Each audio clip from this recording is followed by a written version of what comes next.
Yaakov, going back to the beginning here, Yaakov is telling, making a deal with Yosef. He's saying, swear to me that you're going to bury me. V'asita imadi chesed ve'emet.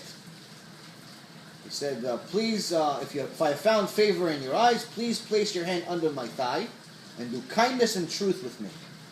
So this one particular sentence has a lot of chokhmah, a lot of things that we need to learn. First of all, why is Yaakov saying kindness and truth? Why? Do me a favor, okay, bury me somewhere else. Well, he understands.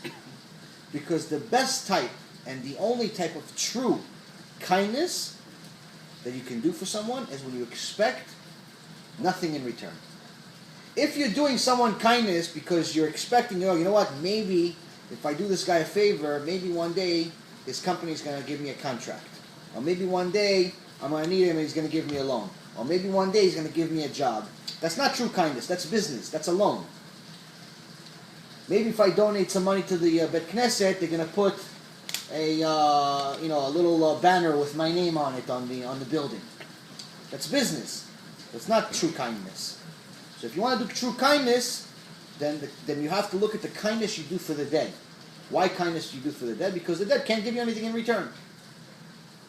The second thing is that we have to look into is that it says Simna yadecha tachat yechi. Yechi is not really my thigh. It's not really a good translation of thigh. Yechi means your brit. The male organ. If you notice, this is not the first time this is mentioned. Avraham also, when he made a deal to send his number one person to go find a wife for his son, he made a deal with them. And the same way they made the deal, he put his hand under his brit. To us, this seems ridiculous. To us, this seems even something's wrong with these people. And what we have to realize is there's something wrong with us, not them. Why? Because the tzaddikim, especially our avot, they knew the value of the brit. They knew the value, the true significance of a man's brit. The brit of the man, the circumcision of the man, is a deal. It's a covenant between us and Hashem to know that we are chosen people, to know that it's an eternal covenant, to know that we have to constantly think about him at all times, and most importantly, we have to protect this covenant. Now, if somebody made a deal with you, you sign a deal with somebody, listen, I'm going to give you a $100 million contract for your company. You have a construction company, a moving company, a computer company, it doesn't matter. You have a $100 million contract. And the guy gives you a contract, he signs the deal. Now that contract, are you just going to throw it in the car? Maybe in a glove compartment? Or are you going to throw it maybe next to the newspapers, or maybe in the bathroom? What are you going to do with that contract, Tomer? Safe. Put it in a manila folder. And what else after that? Put it in the briefcase. And after that? Take the briefcase, put it on me. And after that? After what? After with the briefcase. You're going to keep the briefcase on you at all times? Where are you going to put the briefcase? And then eventually that manila folder come out of the briefcase and go in some safe. Or Safe, right? It goes to the safe. Something. So you got the safe. Steps. Take a picture of it. And the bottom line is that eventually it gets to a safe. Why? Because it's very, very important. It's the most important thing. Why? Because if that contract goes bad, if it gets wet, the signature gets erased, the guy calls you one day, he goes, you know what? I don't really feel like doing business with you anymore. You already spent all the money on the material.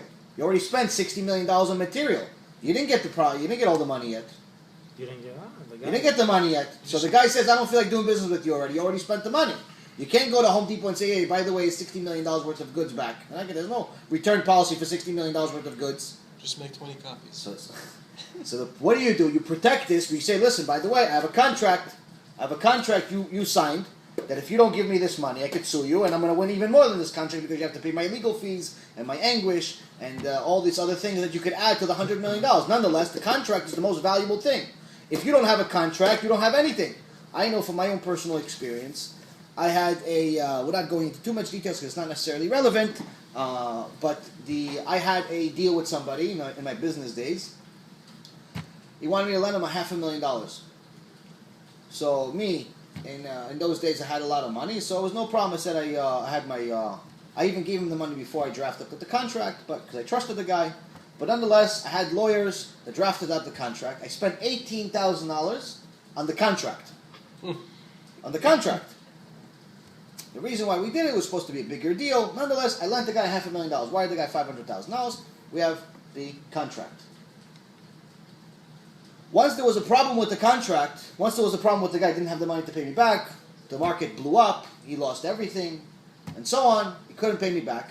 The only thing that's worth anything is that contract. If I go to the guy, listen, I know you're not making as much money, but you still owe me $500,000. It was supposed to be a 90-day loan. It's turned into a 3-year loan. I could exercise this contract. You have to sell other assets. You have to give me real estate. You have to give me something else. Now, if not $18,000 spent on that contract was worthless, I have a problem. If the lawyers were retarded and they made a mistake where the collateral they made was not the collateral that it was supposed to make, that contract is worthless. That $18,000 is worthless, and the $500,000 is worthless because I have no security for my business deal. Same contract here. $100 million, you have a contract. If you have no contract, the guy wants to screw you, he could screw you. Same concept here. They know that Hashem made a contract with Am Yisrael. He said you have to circumcise yourself. But when you circumcise yourself, you have to treat this brit with respect. You can't just go around and use this brit with anybody you want. You can't just use this brit and do whatever you want with it. You have to treat it with respect. Yaakov Avinu knew how valuable this brit is, and he treated it with so much respect that until the age of 84, until he got married with Leah, not even one seed left his body. Not even one seed. Nothing left his body. The first time his brit was ever used was to cohabit with his wife Leah and have Reuven. Every single time his brit was used was for a purpose, because he knew that wasting seed is one of the biggest sins in Judaism. You're murdering 300 million people each time.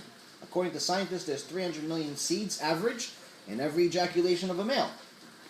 So someone that's wasting their seed, in essence, they're killing 300 million potential lives.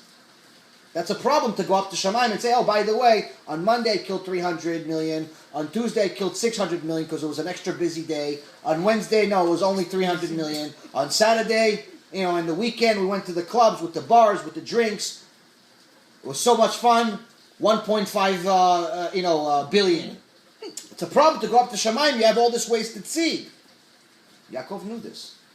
Yaakov knew this, and he treated it with so much respect that his brit was just like his finger.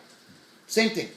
Just like you treat your finger with respect. When you cut something, you're not going to cut your finger with a piece of wood. Right? You treat it with respect. Because it's valuable to you. Same thing with the brit. He says, my brit is the same thing as my hand. It's just like we shake hands today. Why do we shake hands today? Because we're showing a sign of confidence. I'm telling you I'm honest. You're telling me you're honest. I'm telling you I'm going to deliver on my deal. You're telling me you're going to deliver on your deal. Same thing, right? That's why we shake hands. But if we really realize it, that also shows us how far we are from Avotenu. That shows us how far we are from the real sages, from the real forefathers of the world. Because for them, you didn't need to shake hands.